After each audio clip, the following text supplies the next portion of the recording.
অন্তর্বর্তীকালীন সরকারের দায়িত্বশীলদের পাশাপাশি হেফাজতে ইসলামের নেতাকর্মীদেরকে আমি আহ্বান জানাতে চাই, আগামীকাল 15ই আগস্ট, 16ই আগস্ট এবং গোটা আগস্ট মাস জুড়ে আমাদেরকে সতর্ক থাকতে হবে।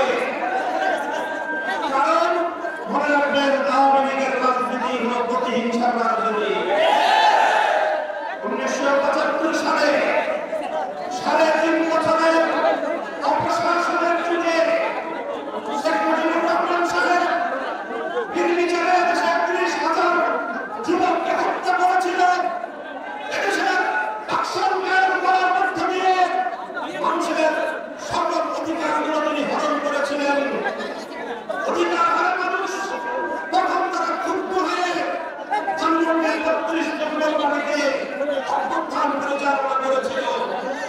তখন এই শেখ হাসিনা ঘোষণা দিয়েছিল, যে জাতিটা আমাকে হত্যা করেছে তিনি সেই জাতির কাছ থেকে প্রতিশোধ গ্রহণ করবেন।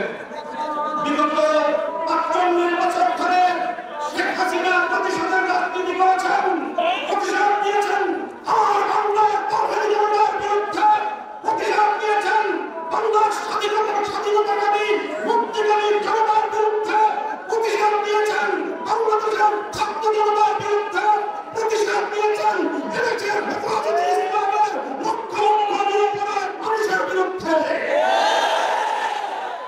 তিনি একজন খুনির নেশার মাতা, খুনের নেশার মাতা। আপনারা লক্ষ্য করে থাকবেন, যারা